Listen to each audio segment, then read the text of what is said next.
Numbers 12. Miriam and Aaron began to talk against Moses because of his Cushite wife, for he had married a Cushite. Has the Lord spoken only through Moses? They asked. Hasn't he also spoken through us? And the Lord heard this. Now Moses was a very humble man, more humble than anyone else on the face of the earth. At once the Lord said to Moses, Aaron, and Miriam, "Come out to the tent of meeting, all three of you." So the three of them went out. Then the Lord came down in a pillar of cloud. He stood at the entrance to the tent and summoned Aaron and Miriam. When the two of them stepped forward, he said, "Listen to my words. When there is a prophet among you, I, the Lord, reveal myself to them in visions. I speak to them in dreams. But this is not true of my servant Moses. He is faithful in all my house. With him I speak face to face, clearly and not in riddles. He sees the form of the Lord. Why then were you not afraid to speak against my servant Moses?" The anger of the Lord burned against them, and he left them. When the cloud lifted from above the tent, Miriam's skin was leprous. It became as white as snow. Aaron turned towards her and saw that she had a defiling skin disease. And he said to Moses, "Please, my Lord, I ask you not to hold against us the sin we have so foolishly committed. Do not let her be like a stillborn infant coming from its mother's womb with its flesh half eaten away." So Moses cried out to the Lord, "Please, God, heal her." The Lord replied to Moses, "If her father had spat in her face, would she not have been in disgrace for 7 days? Confine her outside the camp for 7 days. After that, she can be brought back." So Miriam was confined outside the camp for 7 days, and the people did not move on till she was brought back. After that, the people left Hazeroth and camped in the desert of Paran. Numbers 13. The Lord said to Moses, "Send some men to explore the land of Canaan, which I'm giving to the Israelites. From each ancestral tribe, send one of its leaders." So at the Lord's command, Moses sent them out from the desert of Paran. All of them were leaders of the Israelites. These are their names. From the tribe of Reuben, Shammua, son of Zakur. From the tribe of Simeon, Shaphat, son of Hori. From the tribe of Judah, Caleb, son of Jephunneh. From the tribe of Issachar, Igal, son of Joseph. From the tribe of Ephraim, Hosea, son of Nun. From the tribe of Benjamin, Palti, son of Raphu. From the tribe of Zebulun, Gadiel, son of Sodi. From the tribe of Manasseh, a tribe of Joseph, Gadi, son of Susi. From the tribe of Dan, Amiel, son of Gamali. From the tribe of Asher, Sethu, son of Michael. From the tribe of Naphtali, Nabi, son of Wapshi. From the tribe of Gad, Guel, son of Maki. These are the names of the men Moses sent to explore the land. Moses gave Hosea, son of Nun, the name Joshua. When Moses sent them to explore Canaan, he said, "Go up through the Negev and on into the hill country. See what the land is like, and whether the people who live there are strong or weak, few or many. What kind of land do they live in? Is it good or bad? What kind of towns do they live in? Are they unwalled or fortified? How is the soil? Is it fertile or poor? Are there trees in it or not? do your best to bring back some of the fruit of the land. It was the season for the first ripe grapes. So they went up and explored the land from the desert of Zin as far as Rehob towards Lebo Hamath. They went up through the Negev and came to Hebron, where Ahiman, Sheshai, and Talmai, the descendants of Anak, lived. Hebron had been built 7 years before Zoan in Egypt. When they reached the valley of Eshcol, they cut off a branch bearing a single cluster of grapes. 2 of them carried it on a pole between them, along with some pomegranates and figs. That place was called the Valley of Eshcol because of the cluster of grapes the Israelites cut off there. At the end of 40 days, they returned from exploring the land. They came back to Moses and Aaron and the whole Israelite community at Kadesh in the desert of Paran. There they reported to them and to the whole assembly and showed them the fruits of the land. They gave Moses this account: "We went into the land to which you sent us, and it does flow with milk and honey. Here is its fruit. But the people who live there are powerful, and the cities are fortified and very large. We even saw descendants of Anak there. The Amalekites live in the Negev. The Hittites, Jebusites, and Amorites live in the hill country, and the Canaanites live near the sea and along the Jordan." Then Caleb silenced the people before Moses and said, "We should go up and take possession of the land, for we can certainly do it." But the men who had gone up with him said, "We can't attack those people. They are stronger than we are." And they spread among the Israelites a bad report about the land they had explored.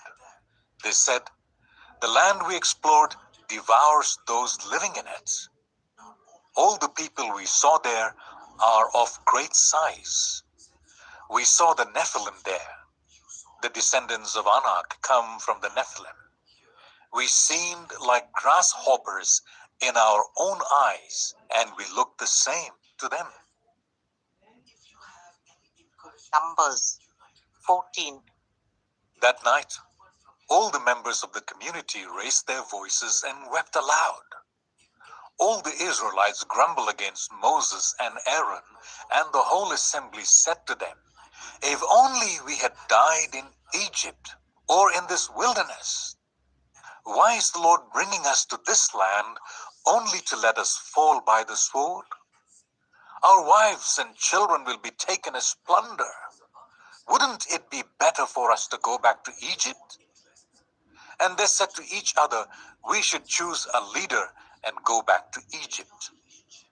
Then Moses and Aaron fell face down in front of the whole Israelite assembly gathered there. Joshua son of Nun and Caleb son of Jephunneh, who were among those who explored the land, tore their clothes and said to the entire Israelite assembly, "The land we passed through and explored is exceedingly good. If the Lord is pleased with us, he will lead us into that land, a land flowing with milk and honey, and will give it to us. Only do not rebel against the Lord, and do not be afraid of the people of the land, because we will devour them. Their protection is gone, but the Lord is with us. Do not be afraid of them." But the whole assembly talked about stoning them. Then the glory of the Lord appeared at the tent of meeting to all the Israelites. The Lord said to Moses, "How long will these people treat me with contempt? How long will they refuse to believe in me in spite of all the signs I have performed among them? I will strike them down with a plague and destroy them. But I will make you into a nation greater and stronger than they." Moses said to the Lord, "Then the Egyptians will hear about it. By your power, you brought these people up from among them. And they will tell the inhabitants of this land about it. They have already heard that you, Lord, are with these people, and that you, Lord, have been seen face to face, that your cloud stays over them, and that you go before them in a pillar of cloud by day and a pillar of fire by night. If you put all these people to death, leaving none alive, the nations who have heard this report about you will say, the Lord was not able to bring these people into the land he promised them on oath, so he slaughtered them in the wilderness.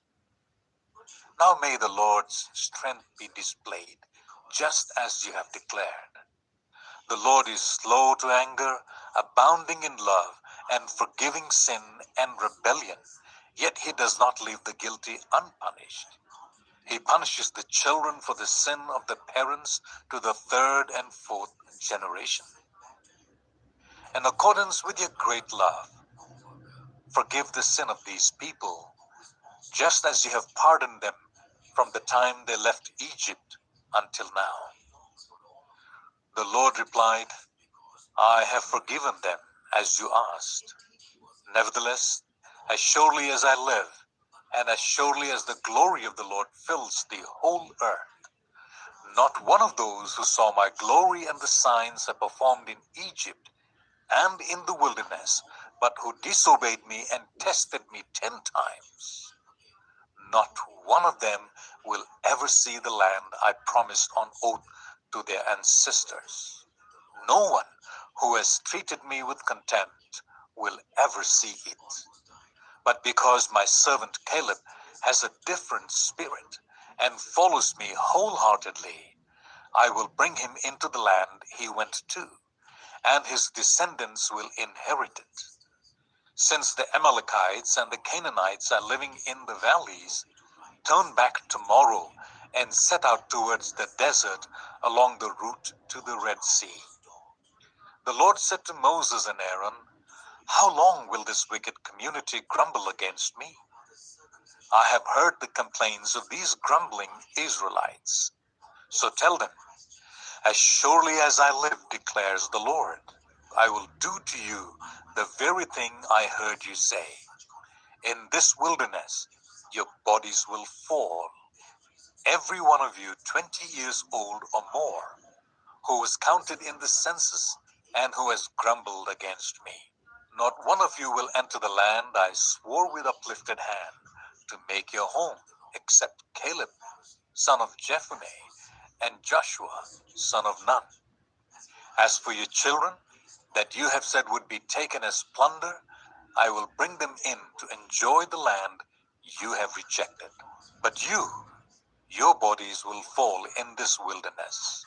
Your children will be shepherds here for 40 years, suffering for your unfaithfulness until the last of your bodies lies in the wilderness.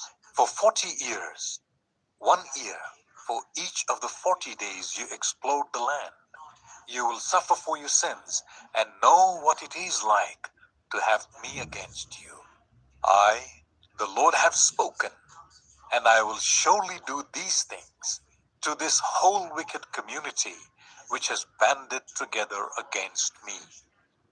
They will meet their end in this wilderness. Here they will die. So the men Moses had sent to explore the land, who returned and made the whole community grumble against him by spreading a bad report about it, these men who were responsible for spreading the bad report about the land were struck down and died of a plague before the Lord.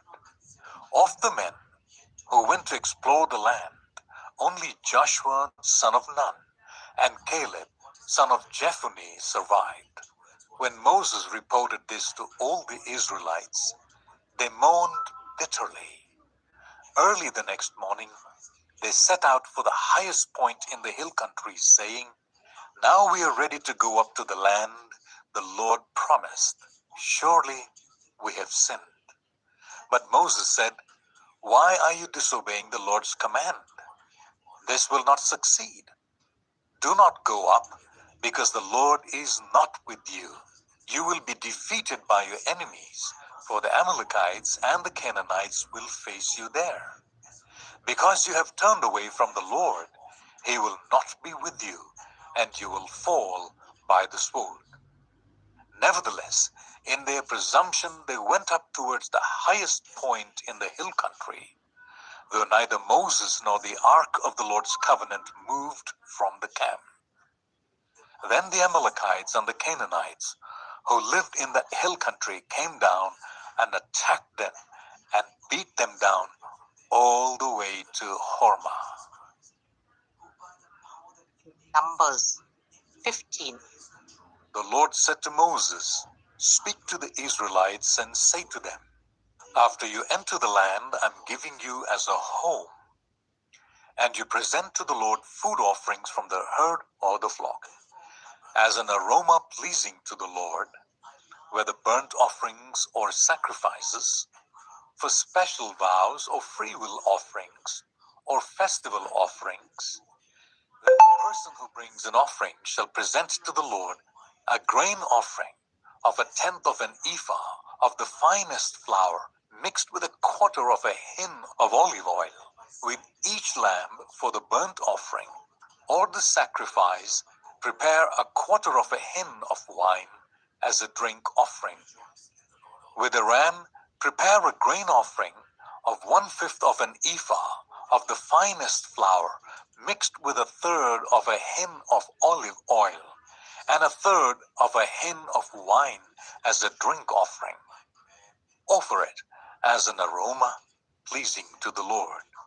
When you prepare a young bull as a burnt offering or sacrifice, for a special vow or fellowship offering to the Lord, bring the bull with a grain offering of 3/10 of an ephah of the finest flour, mixed with 1/2 a hin of olive oil, and also bring 1/2 a hin of wine as a drink offering.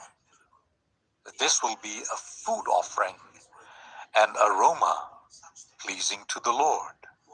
Each bull or ram, each lamb or young goat is to be prepared in this manner. Do this for each one, for as many as you prepare. Everyone who is native born must do these things in this way when they present a food offering as an aroma pleasing to the Lord, for the generations to come. Whenever a foreigner or anyone else living among you presents a food offering as an aroma pleasing to the Lord, they must do exactly as you do. The community is to have the same rules for you and for the foreigner residing among you. This is the lasting ordinance for the generations to come. You and the foreigner shall be the same before the Lord. The same laws and regulations will apply both to you and to the foreigner residing among you.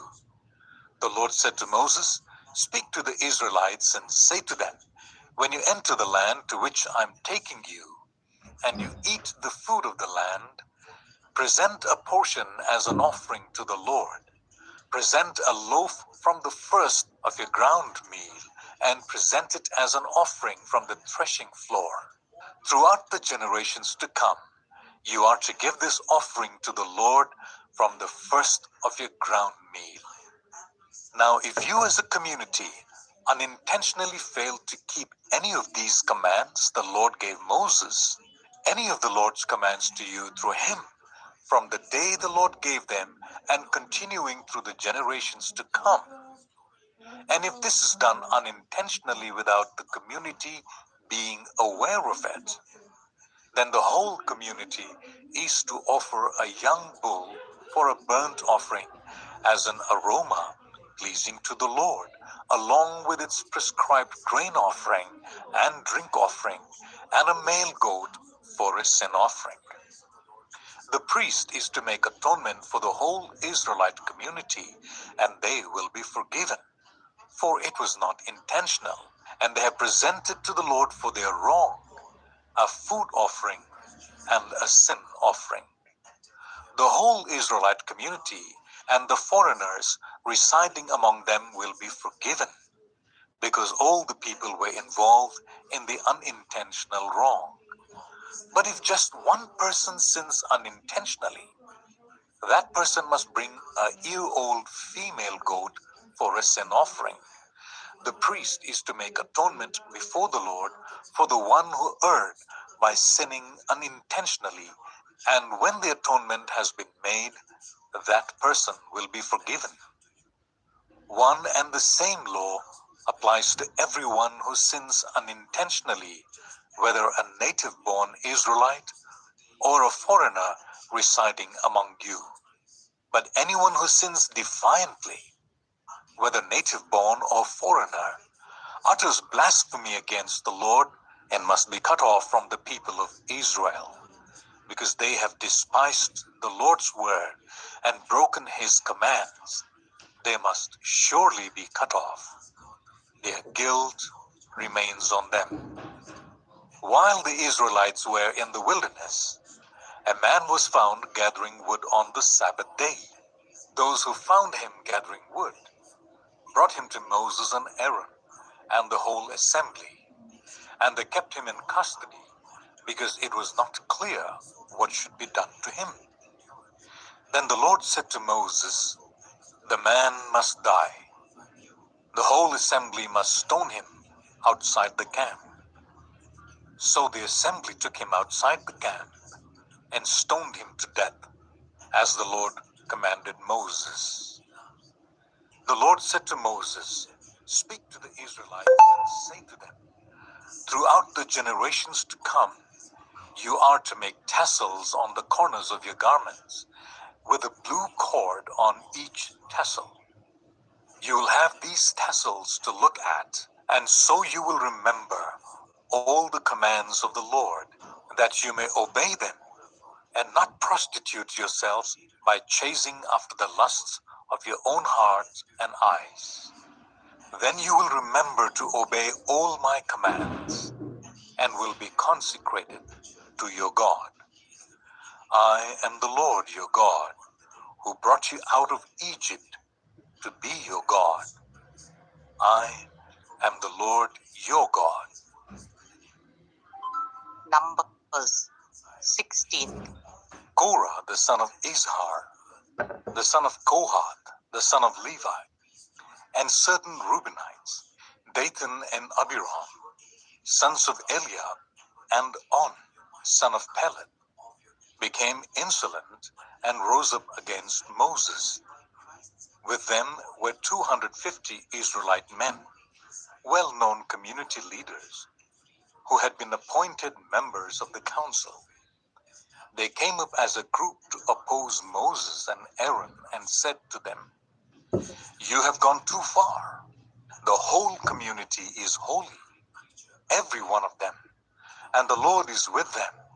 Why then do you set yourselves above the Lord's assembly?"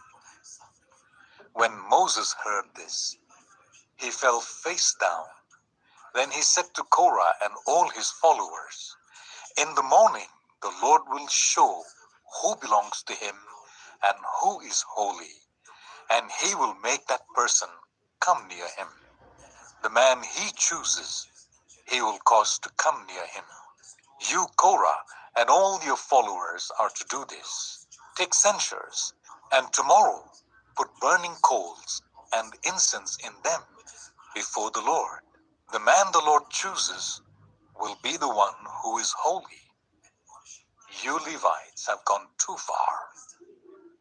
Moses also said to Korah, "Now listen, you Levites. Isn't it enough for you that the God of Israel has separated you from the rest of the Israelite community and brought you near himself to do the work at the Lord's tabernacle and to stand before the community and minister to them? He has brought you and all your fellow Levites near himself. But now you are trying to get the priesthood too? It is against the Lord that you and all your followers have banded together. Who is Aaron that you should grumble against him?" Then Moses summoned Dathan and Abiram, sons of Eliab. But they said, "We will not come. Isn't it enough that you have brought us up out of a land flowing with milk and honey to kill us in the wilderness? Now you also want to lord it over us. Moreover, you haven't brought us into a land flowing with milk and honey, or given us an inheritance of fields and vineyards.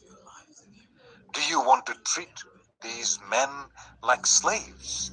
No, we will not come. Then Moses became very angry and said to the Lord, do not accept their offering. I have not taken so much as a donkey from them, nor have I wronged any of them. Moses said to Korah, you and all your followers are to appear before the Lord tomorrow. You and they and Aaron. Each man is to take his censer and put incense in it, 250 censers in all, and present it before the Lord. You and Aaron your censers also. So each of them took his censer, put burning coals and incense in it, and stood with Moses and Aaron at the entrance to the tent of meeting. When Korah had gathered all his followers in opposition to them at to the tent of meeting, the glory of the Lord appeared to the entire assembly. The Lord said to Moses and Aaron, separate yourselves from this assembly, so that I can put an end to them at once. But Moses and Aaron fell face down and cried out, O God, the God who gives breath to all living things, will you be so angry with the entire assembly when only one man sins? Then the Lord said to Moses, say to this, move away from the tents of Korah, Dathan, and Abiram. Moses got up and went to Dathan and Abiram, and the elders of Israel followed him. He warned the assembly, move back from the tents of these wicked men. Do not touch anything belonging to them, or you will be swept away because of all their sins. So they moved away from the tents of Korah, Dathan, and Abiram. Dathan and Abiram had come out and were standing with their wives, children, and little ones at the entrances to their tents. Then Moses said, this is how you will know that the Lord has sent me to do all these things, and that it was not my idea. If these men die a natural death and suffer the fate of all mankind, then the Lord has not sent me. But if the Lord brings about something totally new, and the earth opens its mouth and swallows them with everything that belongs to them, and they go down alive into the realm of the dead, then you will know that these men have treated the Lord with contempt. As soon as he finished saying all this, the ground under them split apart, and the earth opened its mouth and swallowed them and their households and all those associated with Korah, together with their possessions. They went down alive into the realm of the dead with everything they owned. The earth closed over them, and they perished and were gone from the community. At their cries, all the Israelites around them fled, shouting, the earth is going to swallow us too. And fire came out from the Lord and consumed the 250 men who were offering the incense. The Lord said to Moses, tell Eleazar, son of Aaron the priest, to remove the censers from the charred remains and scatter the coals some distance away, for the censers are holy, the censers of men who sinned at the cost of their lives. Hammer the censers into sheets to overlay the altar, for they were presented before the Lord and have become holy. Let them be a sign to the Israelites. So Eleazar the priest collected the bronze censers brought by those who had been burnt to death, and he had them hammered out to overlay the altar, as the Lord directed him through Moses. This was to remind the Israelites that no one except a descendant of Aaron should come to burn incense before the Lord, or he would become like Korah and his followers. The next day, the whole Israelite community grumbled against Moses and Aaron. "You have killed the Lord's people," they said. But when the assembly gathered in opposition to Moses and Aaron and turned towards the tent of meeting, suddenly the cloud covered it, and the glory of the Lord appeared. Then Moses and Aaron went to the front of the tent of meeting, and the Lord said to Moses, "Get away from this assembly, so that I can put an end to them at once." And they fell face down. Then Moses said to Aaron, "Take your censer and put incense in it, along with burning coals from the altar, and hurry to the assembly to make atonement for them. Wrath has come out from the Lord. The plague has started." So Aaron did as Moses said, and ran into the midst of the assembly. The plague had already started among the people, but Aaron offered the incense and made atonement for them. He stood between the living and the dead, and the plague stopped. But 14,700 people died from the plague, in addition to those who had died because of Korah. Then Aaron returned to Moses at the entrance to the tent of meeting, for the plague had stopped. Numbers 17. The Lord said to Moses, "Speak to the Israelites and get 12 staffs from them, one from each leader of each of their ancestral tribes. Write the name of each man on his staff. On the staff of Levi, write Aaron's name, for there must be one staff for the head of each ancestral tribe. Place them in the tent of meeting, in front of the ark of the covenant law, where I meet with you. The staff belonging to the man I choose will sprout, and I will rid myself of this constant grumbling against you by the Israelites." So Moses spoke to the Israelites, and their leaders gave him 12 staffs, one for the leader of each of their ancestral tribes, and Aaron's staff was among them. Moses placed the staffs before the Lord in the tent of the covenant law. The next day Moses entered the tent and saw that Aaron's staff, which represented the tribe of Levi, had not only sprouted, but had budded, blossomed, and produced almonds. Then Moses brought out all the staffs from the Lord's presence to all the Israelites. They looked at them, and each of the leaders took his own staff. The Lord said to Moses, "Put back Aaron's staff in front of the ark of the covenant law, to be kept as a sign to the rebellious. This will put an end to their grumbling against me, so that they will not die." Moses did just as the Lord commanded him. The Israelites said to Moses, "We shall die. We are lost. We are all lost. Anyone who even comes near the tabernacle of the Lord will die. Are we all going to die?"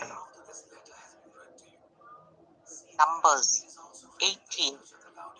The Lord said to Aaron, "You, your sons, and your family are to bear the responsibility for offenses connected with the sanctuary, and you and your sons alone are to bear the responsibility for offenses connected with the priesthood. Bring your fellow Levites from your ancestral tribe to join you and assist you when you and your sons minister before the tent of the covenant law. They are to be responsible to you and are to perform all the duties of the tent, but they must not go near the furnishings of the sanctuary or the altar.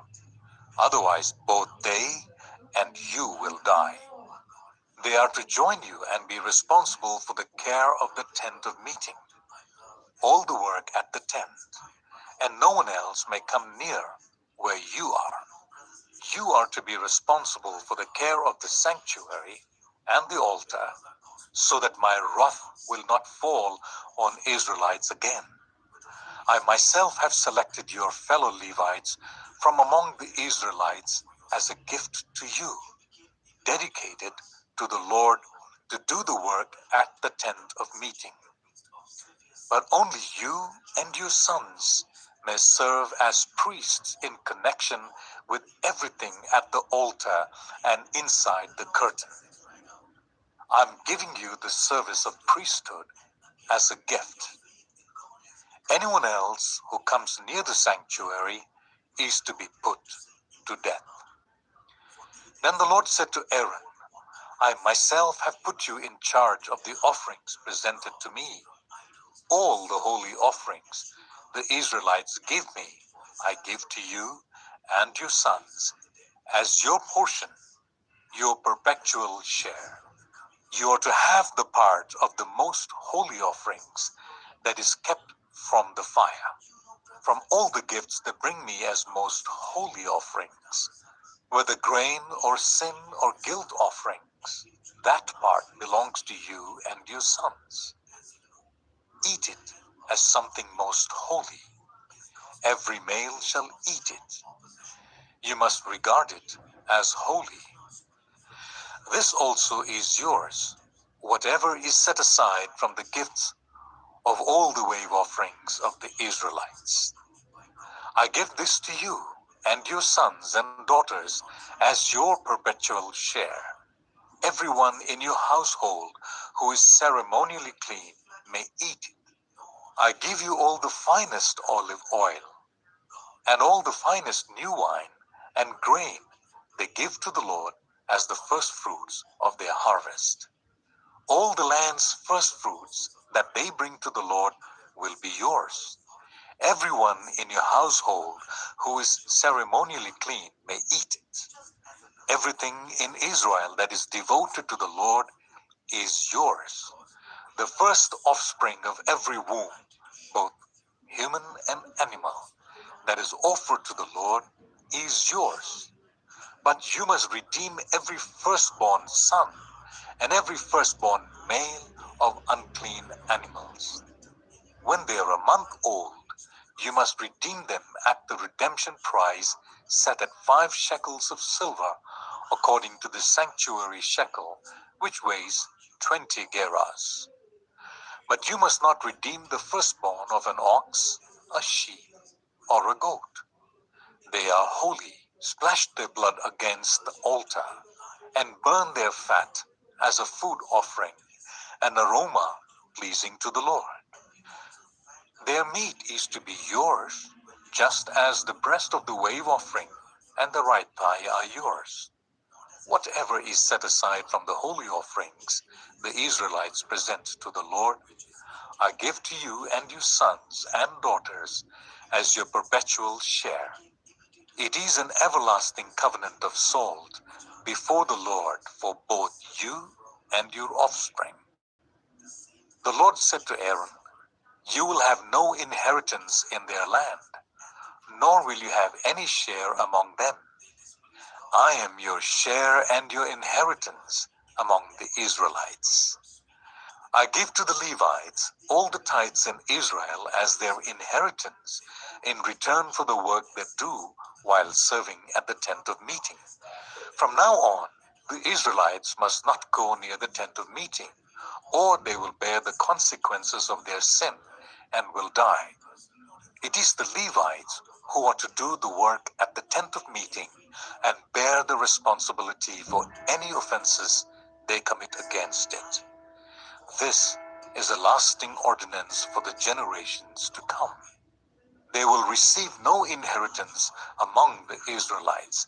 Instead, I give to the Levites as their inheritance the tithes that the Israelites present as an offering to the Lord. That is why I said concerning them, they will have no inheritance among the Israelites.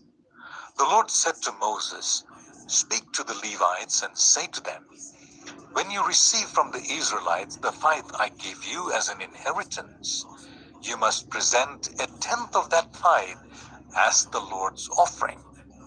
Your offering will be reckoned to you as grain from the threshing floor or juice from the winepress. In this way, you also will present an offering to the Lord from all the tithes you receive from the Israelites. From these tithes, you must give the Lord's portion to Aaron the priest. You must present as the Lord's portion the best and holiest part of everything given to you. Say to the Levites, when you present the best part, it will be reckoned to you as the product of the threshing floor or the winepress. You and your household may eat the rest of it anywhere, for it is your wages for your work at the tent of meeting. By presenting the best part of it, you will not be guilty in this matter. Then you will not defile the holy offerings of the Israelites, and you will not die. Numbers 19. The Lord said to Moses and Aaron, this is a requirement of the law that the Lord has commanded. Tell the Israelites to bring you a red heifer without defect or blemish, and that has never been under a yoke. Give it to Eleazar the priest. It is to be taken outside the camp and slaughtered in his presence. Then Eleazar the priest is to take some of its blood on his fingers and sprinkle it 7 times towards the front of the tent of meeting. While he watches, the heifer is to be burned, its hide, flesh, blood, and intestines. The priest is to eat heifer.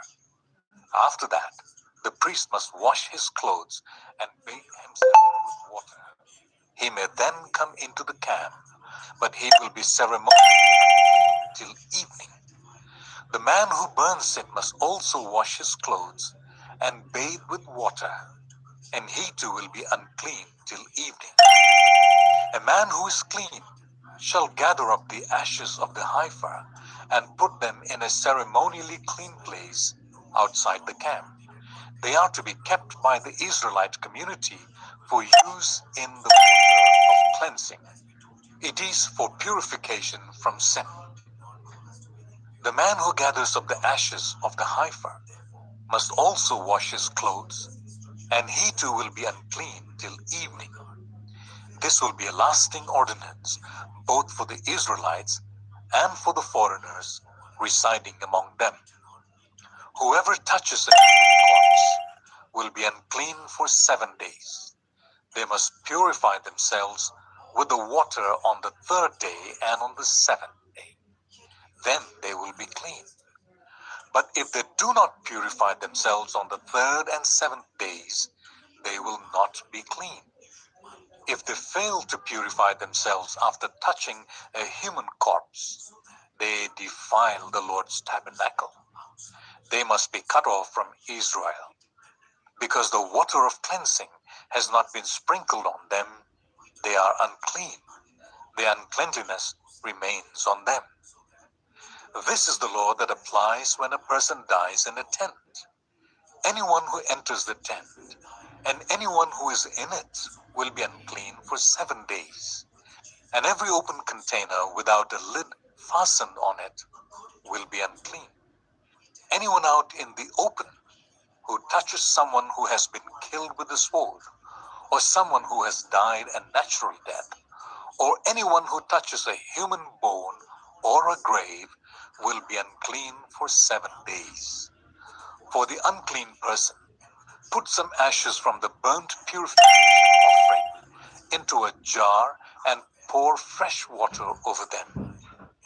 Then a man who is ceremonially clean is to take some hyssop, dip it in the water, and sprinkle the tent and all the furnishings and the people who were there. He must also sprinkle anyone who has touched a human bone or a grave, or anyone who has been killed, or anyone who has died a natural death. The man who is clean is to sprinkle those who are unclean on the 3rd and 7th days, and on the seventh day he is to purify them.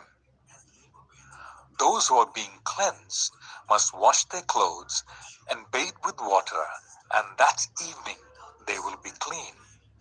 But if those who are unclean do not purify themselves, they must be cut off from the community, because they have defiled the sanctuary of the Lord. The water of cleansing has not been sprinkled on them, and they are unclean. This is a lasting ordinance for them. The man who sprinkles the water of cleansing must also wash his clothes, and anyone who touches the water of cleansing will be unclean till evening. Anything that an unclean person touches becomes unclean, and anyone who touches it becomes unclean till evening. Numbers 20. In the first month, the whole Israelite community arrived at the desert of Zin, and they stayed at Kadesh. There Miriam died and was buried. Now there was no water for the community, and the people gathered in opposition to Moses and Aaron. They quarreled with Moses and said, "If only we had died when our brothers fell dead before the Lord. Why did you bring the Lord's community into this wilderness, that we and our livestock should die here? Why did you bring us up out of Egypt to this terrible place? It has no corn or figs, and there is no water to drink."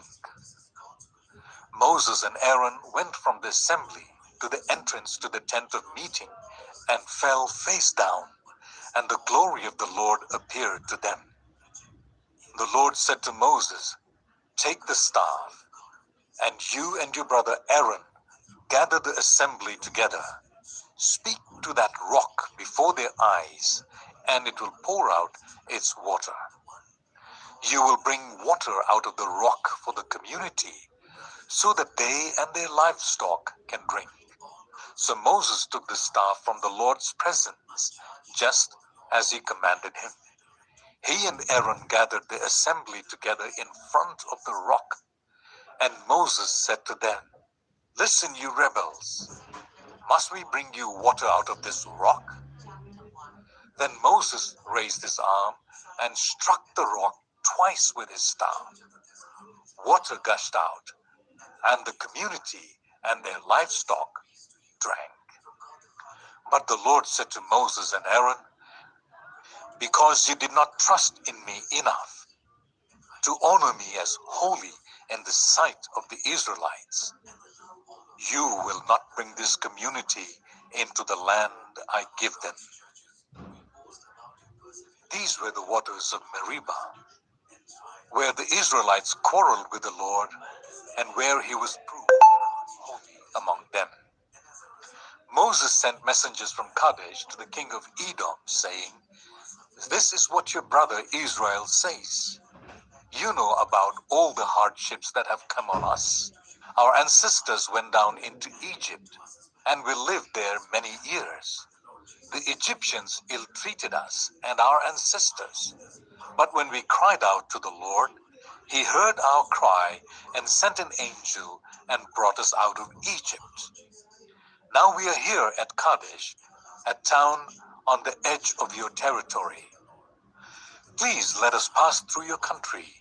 We will not go through any vineyard or drink water from any well. We will travel along the king's highway and not turn to the right or to the left until we have passed through your territory." But Edom answered, "You may not pass through here. If you try, we will march out and attack you with the sword." The Israelites replied, "We will go along the main road, and if we or our livestock drink any of your water, we will pay for it. We only want to pass through on foot, nothing else." Again they answered, "You may not pass through." Then Edom came out against them with a large and powerful army. Since Edom refused to let them go through their territory, Israel turned away from them. The whole Israelite community set out from Kadesh and came to Mount Hor. At Mount Hor, near the border of Edom, the Lord said to Moses and Aaron, Aaron will be gathered to his people. He will not enter the land I give the Israelites, because both of you rebelled against my command at the waters of Meribah. Call Aaron and his son Eleazar and take them up Mount Hor. And put them on his son Eleazar, for Aaron will be gathered to his people. He will die there. Moses did as the Lord commanded. They went up Mount Hor in the sight of the whole community. Moses removed Aaron's garments and put them on his son Eleazar. And Aaron died there on top of the mountain. Then Moses and Eleazar came down from the mountain, and when the whole community learned that Aaron had died, all the Israelites mourned for him 30 days. Numbers 21. When the Canaanite king of Arad, who lived in the Negev, heard that Israel was coming along the road to Atarim, he attacked the Israelites and captured some of them. Then Israel made this vow to the Lord, if you will deliver these people into our hands, we will totally destroy their cities. The Lord listened to Israel's plea and gave the Canaanites over to them. They completely destroyed them and their towns, so the place was named Hormah. They traveled from Mount Hor along the route to the Red Sea to go round Edom. But the people grew impatient on the way. They spoke against God and against Moses and said, why have you brought us up out of Egypt to die in the wilderness? There is no bread, there is no water, and we detest this miserable food. Then the Lord sent venomous snakes among them. They bit the people, and many Israelites died. The people came to Moses and said, we sinned when we spoke against the Lord and against you. Pray that the Lord will take the snakes away from us. So Moses prayed for the people. The Lord said to Moses, make a snake and put it up